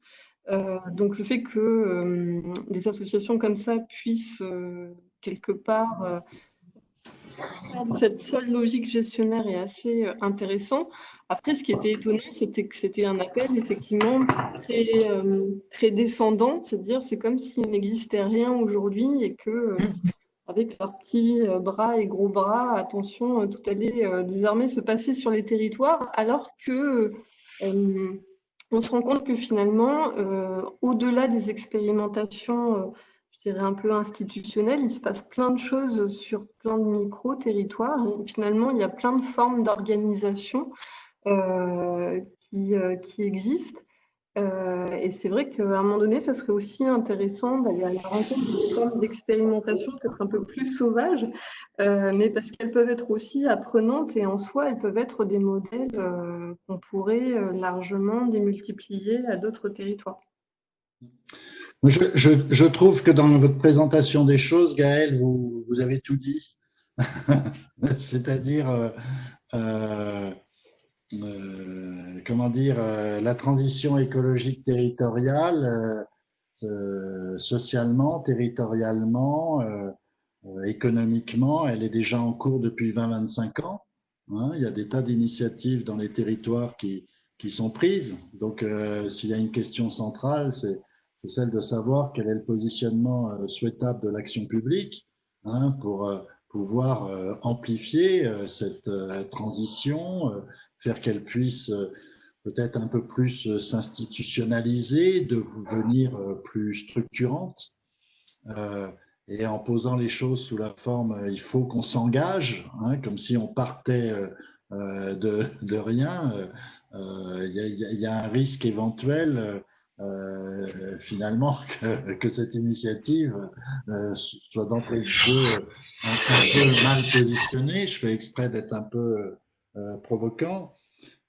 Et puis, je trouve que vous avez tout dit quand vous dites, tiens, c'est pris avant tout sur l'aspect écologique. Mais là, moi, je fais part de mes analyses et de mes convictions. Moi, une transition écologique qui n'est pas simultanément une transition économique et sociale, et je dirais même et surtout sociale et politique, au fond, ce sera une transition écologique ratée, hein, et qui ne se fera pas.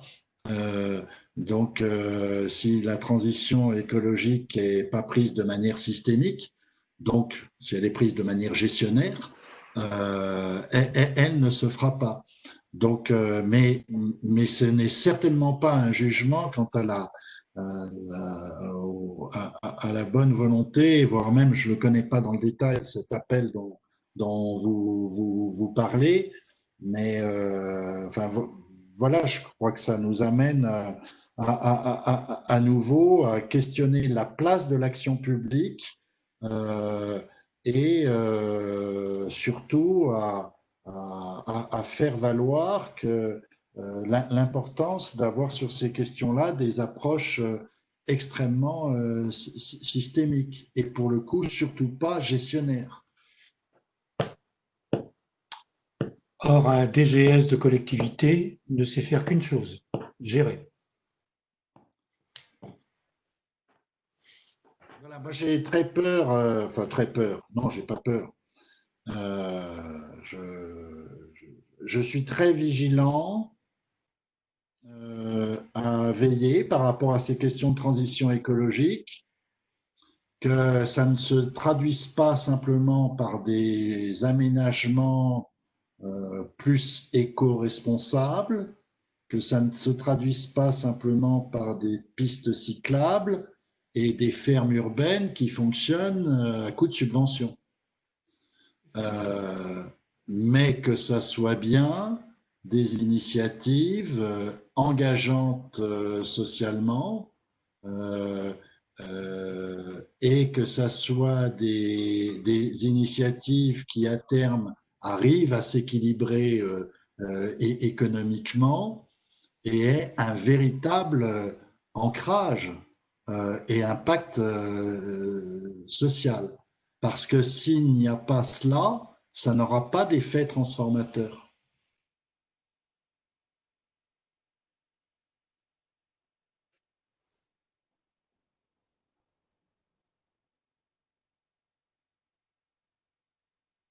Je crois que c'est le mot de la fin, le petit émoticône de Gaël Rougerie ponctue ce que tu viens de dire, François, un petit émoticône joyeux. Bon. Mais je salue cet appel. Jean-Damien, vous êtes encore avec nous? Oui, tout à fait.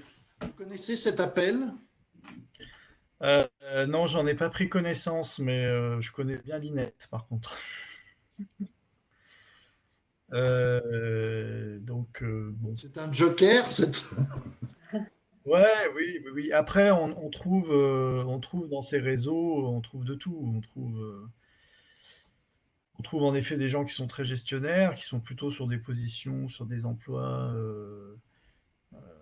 sur les services supports et qui ont des approches très centrées sur le juridique, sur le budgétaire. C'est vrai, c'est une réalité.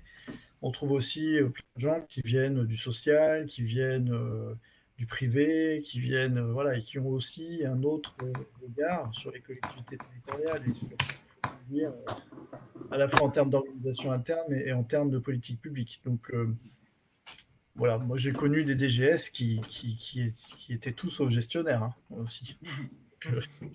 Bon, voilà, c'est-à-dire qu'il y a à mon avis plusieurs optiques et puis il y a des raisons d'espérer aussi. Je crois que. Alors François, j'ai pas lu votre ouvrage sur l'innovation dans le secteur public, mais en tout cas, moi, ces dernières années, j'ai pas mal navigué un peu dans les réseaux d'innovation publique qui sont impulsés un peu quand même par la 27e région, même si on voit qu'aujourd'hui, c'est en train de se déployer bien au-delà de la 27e région.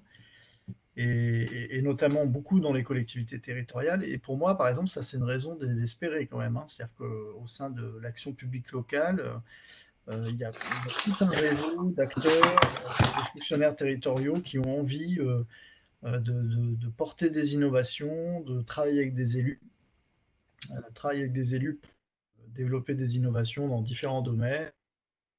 Il y a un écosystème aussi qui se met en place, c'est-à-dire des designers, il y a des écoles qui se créent, des filières master qui se créent dans ce secteur-là. Donc c'est vrai qu'on sent quand même qu'il y a un bouillonnement qui est en train d'arriver de ces dernières années. Hein, ça date pas d'hier. Hein. Donc ces dernières années, on sent vraiment une dynamique qui se met en place sur l'innovation publique locale et je trouve que c'est très intéressant. Après, l'enjeu, en effet, c'est de sortir des marges un peu, parce que des fois, c'est un peu. Il suffit de voir dans les organigrammes où se trouvent les services innovation, dans les grosses collectivités. Souvent, c'est un petit bureau au fond à gauche, un peu confidentiel. Donc, l'enjeu, certainement, c'est de sortir un peu de la confidentialité et puis d'avoir des services un peu plus forts et plus portés politiquement aussi. Je sais qu'en tout cas, dans ma collectivité, c'est un sujet hein, pour la prochaine mandature. Hein, ça va être un sujet qui sera porté par la direction générale. Peut-être juste, effectivement, là, par rapport à… moi, c'est en lien à cette problématique-là que j'ai fait mon bouquin sur innover dans votre collectivité, parce que je rencontrais souvent des référents innovation qui me disaient qu'ils avaient du mal à positionner leur action dans la collectivité et qu'ils étaient un peu… enfin, comment dire, qu'on les sollicitait souvent à la dernière minute pour faire, je dirais, un événement très provisoire qui permette un peu de redynamiser les troupes. Voilà, il y a une dimension un peu cosmétique finalement de l'innovation qu'ils avaient à apporter. Et donc, je me suis dit, mais ça vaut le coup de se questionner sur finalement la manière dont on peut travailler ces questions d'innovation en profondeur dans les collectivités et je dirais en faire aussi un modus vivendi du travail dans les collectivités. Sachant que là où Jean-Damien, enfin finalement, vous sentez vous nous signalez des dynamiques qui vous donnent pas mal d'espérance. Moi, j'ai eu aussi beaucoup de scepticisme par rapport à ces dynamiques parce que j'ai vu exploser à partir des années 2000 les initiatives visant à innover hein, et finalement beaucoup de discours autour de l'innovation sans forcément, je dirais, voir des innovations significatives germer effectivement dans l'action publique et sur les territoires. C'est-à-dire que j'ai toujours moi un peu la crainte que l'innovation publique finalement tourne à la rhétorique et au fond à un marché. Hein, il y a un marché de l'innovation aujourd'hui. Voilà, donc je veux mettre personne en cause, c'est pas l'intention. Juste, je dirais, je crois qu'on a un vrai enjeu aujourd'hui à se demander comment on peut professionnaliser au fond l'innovation dans l'action publique et faire de l'innovation dans les collectivités territoriales. Mais ça renvoie à ce que vous évoquiez sur Clermont. Faire de l'innovation dans les collectivités territoriales une fonction tout à fait centrale et essentielle. Hein, j'ai cité plusieurs fois Peter Drucker qui disait à propos de l'entreprise, il y a deux fonctions importantes dans l'entreprise, l'activité commerciale et la recherche-développement. À l'époque, on ne parlait pas d'innovation, on parlait de recherche-développement et disait tout le reste est dépense. Donc si je prends un peu cette métaphore, voilà, moi je plaide un peu pour que les fonctions de référent, finalement peut-être demain, les référents innovation dans les collectivités soient au même niveau presque hiérarchique qu'un directeur général des services et que cette fonction d'innovation soit considérée comme tout aussi importante que la fonction, je dirais, de gestion des services proposés à la population et d'administration du territoire.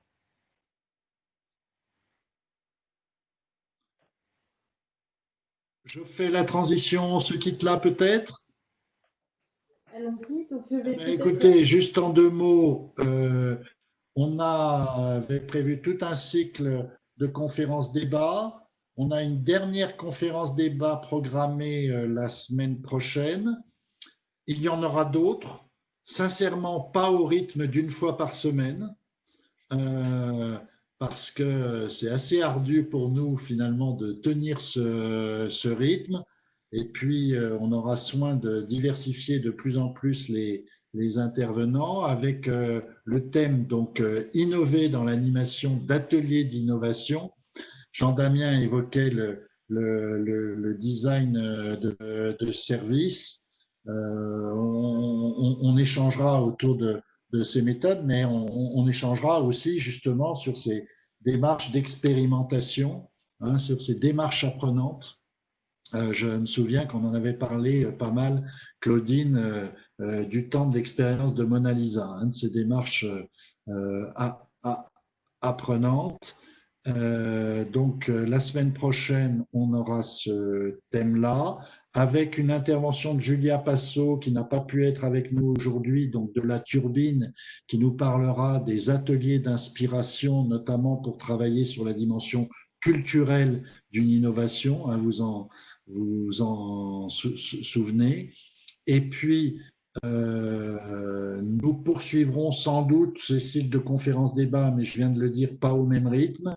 L'autre jour, j'étais interpellé par le CNFPT, avec lequel nous travaillons sur la question de la transition numérique dans les collectivités. Et Didier Spitz me suggérait qu'on fasse une conférence-débat consacrée à la question du numérique et à de l'inclusion numérique, par exemple. Donc voilà, on vous proposera sans doute d'autres thèmes de conférence-débat. En tout cas, nous avons un webinaire qui est prévu le 4 juin. Nous en avions eu nous avions eu un deuxième webinaire le 7 mai, si ma mémoire est bonne, au cours duquel nous avions commencé à imaginer des pistes d'action pour des territoires qui se déconfinent pour un monde meilleur. Et donc, au cours du webinaire du 4 juin, nous irons plus loin dans l'élaboration de propositions à l'intention de territoires qui voudraient réussir leur déconfinement vers un monde meilleur. Et puis, bien, il y a toujours dans les tuyaux notre cycle de formation pour les référents innovation. A priori, il va être ouvert maintenant dans une petite quinzaine de jours. Voilà. Je vous remercie. On vous remercie. Au revoir. Merci. Au revoir. Au revoir. Au revoir, merci beaucoup.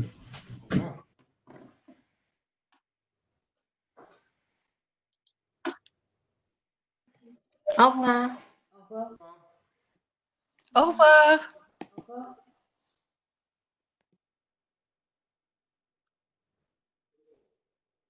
J'ai plus de batterie, j'ai dû couper ma caméra. Bon, ton avis, Stéphanie? Bah écoute, je pense que le cas pratique les a mis un peu en difficulté parce que c'était pas forcément un sujet dont ils avaient l'habitude. Puis ils n'étaient pas très nombreux, donc c'est encore plus difficile, je trouve. Oui. Qu'est-ce que c'est que mon explication n'était pas claire? Non, je pense que c'est le parti pris d'avoir choisi le monde de l'entreprise. Ça les a perturbés, je pense. C'était hors des sentiers battus et ils n'étaient pas assez nombreux peut-être pour oser se lancer. Je ne sais pas. Bon, en même temps, on a quelques retours de chat plutôt sympas des gens. Oui, oui, oui, oui. Je ne sais pas si tu as vu. Oui, oui. Oui, non, non, c'est plutôt sympa. Non, non, c'est plutôt encourageant. Après, ils étaient pas nombreux, mais c'était des personnes qui étaient plutôt. Voilà, Catherine, à tous mes contacts, désolé, c'est très intéressant, notamment l'exercice pratique, mais je dois vous quitter. Oui. Antonin Châtelain, il y a un rendez-vous, je dois quitter la réunion. Je vous remercie pour l'organisation de ces temps d'échange très intéressants. Oui, non, c'est positif. Merci beaucoup pour les temps de réflexion. Merci pour ce temps d'échange. Au plaisir de lire votre ouvrage. Oui, oui, c'est plutôt positif. Oui, oui. Mais je sais pas, c'est bizarre parce que j'avais l'impression de bien maîtriser mon sujet et je me suis trouvé un peu abstrait. Je me trompe? Non, c'est vrai que c'était. Parce que, en fait, je pense que tu as eu l'impression d'être abstrait parce que on a fait le choix de définir, et c'est tout, et ensuite de passer à la pratique au travers du cas pratique. Donc tu es resté, mais c'est normal puisque c'était bâti comme ça, dans la définition. Oui. Donc c'était forcément abstrait. Et à la pratique, c'était au travers du cas pratique, et c'est vrai que c'est là qu'on est passé au concret, mais avec une participation modérée, mais en même temps, ils n'étaient pas nombreux. Donc. Oui, après, comment dire, là, on a toujours la difficulté du non présentiel, hein, parce que Ouais, moi, j'aurais les gens en présentiel, je dirais, je les chatouillerais un peu, quoi, en leur disant, voilà. non, non, mais attendez, c'est pas parce que il faut pas être expert d'une question pour innover, quoi. Ouais, ouais. Faut oser, allez-y, lancez-vous. Mais là, quand on n'a aucun écho, c'est lourd, hein. C'est un peu dur, oui, j'ai trouvé ça un peu difficile. Ouais. Mais bon, c'est l'exercice, enfin, c'est l'exercice du webinaire et de la conférence débat. Conférence débat en, à distance, c'est vraiment un exercice qui n'est pas évident. Mais bon, les Bon, retours sont bons, donc oui, les retours sont bons. C'est vrai que si on avait été plus nombreux, on a eu en même temps personne qui a décroché en cours de route, hein. oui, oui, oui, c'est vrai. C'est vrai. Alors que les autres fois, on avait un peu du décrochage.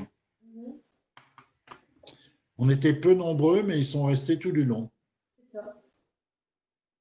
Écoute, c'est en faisant moins, il y en aura plus en plus. C'est vrai que là, ils ont tous repris, donc Bon, on va voir si on a un peu de succès la semaine prochaine. oui. Qu'est-ce qu'on peut faire pour innover? Innover pour la conférence débat, tu veux dire? Peut-être qu'on peut commencer par faire intervenir Julia, en fait. Bah, c'est peut-être mieux, oui. Mhm. Oui, pour changer un peu l'ordre. Oui. Voilà, on change l'ordre. De fait, moi, je suis plus en rebond derrière. Mhm. Euh, alors, je te prends pas beaucoup de temps, mais avec Julia, on a prévu un temps de préparation Oui. vendredi matin à 11 heures. Non, je peux pas. Tu Non, peux pas. non, non, Moi, vendredi, j'ai une formation à animer. tu as? J'ai une formation à animer en classe virtuelle. Je, je ris, mais il n'y a aucune méchanceté, hein. C'est juste pour dire dans, dans quel ça va te prendre énormément de temps en fait, hein. Bah, là, pour une fois, je suis payée. Je prends 500 euros, donc c'est mes Super. premiers 500 euros Avec une depuis le début du personne? confinement. Ouais, avec une personne. Oui, Super. Et ils te l'ont acheté sur du droit à la formation? oui, ouais, ouais, tout à fait. D'accord. Donc là, tu passes par ton ami. Non, je passe, en fait, je passe par mon compte formation. Ça, il me dit que ça marche. Et c'est parce que je suis certifiée DISC.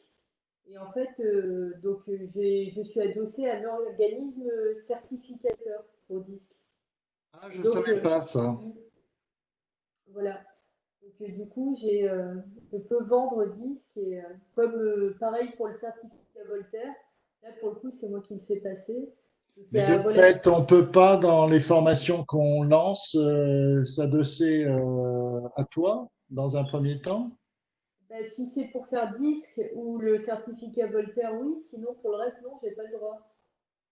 Parce que, ah oui, tu es certifié sur certaines actions, c'est ça? Seulement deux. J'ai le droit de certifier sur deux choses, c'est tout. Et comment tu as fait pour les certifier? Ben, en fait, j'ai Voltaire, je suis rentrée en. Mais c'est que pour l'orthographe, Voltaire, hein. Donc, je suis rentrée en contact avec bah, la fondation Voltaire qui s'occupe de ça et je leur achète en plus des certificats, hein. C'est-à-dire que là, je viens de leur payer 600 euros pour avoir le droit d'exercer. Euh, et disque, c'est pareil, en fait, j'ai fait une formation à 3000 euros et à chaque fois que je fais passer un test, je leur dois 150 euros. Ah oui. Ouais. Donc, mais ça permet de se faire référencer sur ces deux choses-là. Voilà.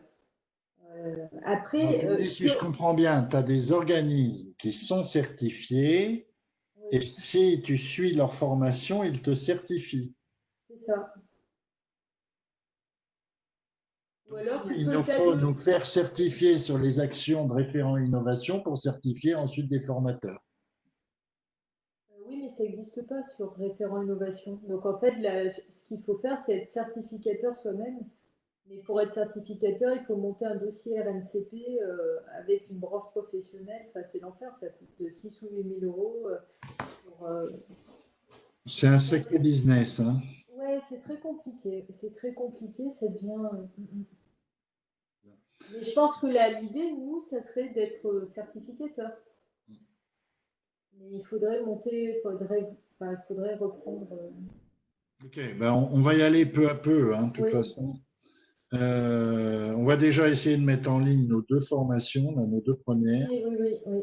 Dis-moi, je te laisse après. Donc le 29, tu peux pas. Moi, je te propose que je parte du principe avec Julia qu'elle commence. D'accord. Elle commence, donc de fait, je vais réfléchir en lien à ça, comment je rebondis sur innover dans les méthodes, hein, à partir de ce qu'elle aura fait. Mais on va partir de cela, ça va changer un peu la forme. Et puis, est-ce qu'on peut se fixer deux choses et après je te laisse tranquille. La première chose, c'est l'horaire qu'on propose à Gisèle le 5. Alors le 5, qu'est-ce que j'ai Sachant noté? que je crois que moi je me suis par ailleurs fixé, oui, j'ai un rendez-vous le 5 à 11 heures. Est-ce que toi, de 9 à 11, c'est jouable? Oui, c'est jouable. On peut pas le faire en moins de 2 heures, non? Vraiment 2 heures, tu penses? Tu crois 1h30? qu'on va y arriver en moins de 2 heures? Ça serait bien parce que c'est vrai que ça nous mange beaucoup de temps, toutes ces préparations. Non, là, je te parle pas de la préparation, je te parle du temps avec Gisèle. Oui, mais c'est pour faire un point sur ce qu'on met en ligne, en fait. C'est ça, un point sur les livrables et ce qu'on aura mis en ligne. Pourquoi je n'ai plus de vidéo? Il y a un problème.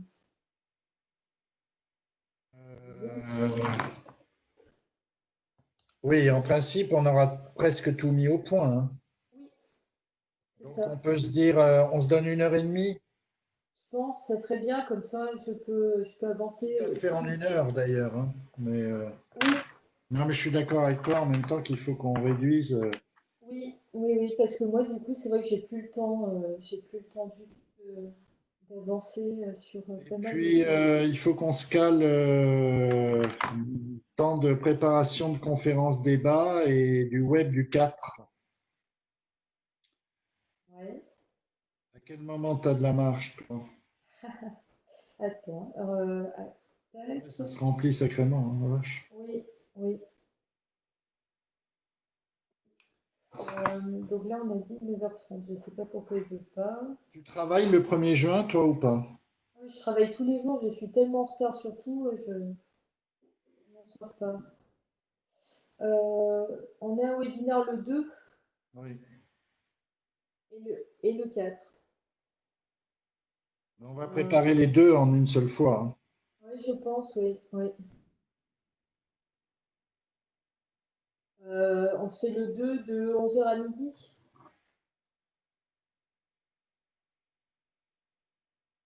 Oui, d'accord.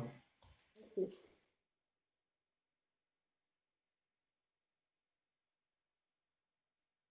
Ok, je t'envoie tout de suite les liens WebEx, hein, que tu les retrouves après. Super, oui. C'est parce que j'ai. Ouais, je suis un peu déçu, moi, quand même, de celui-là, tu vois.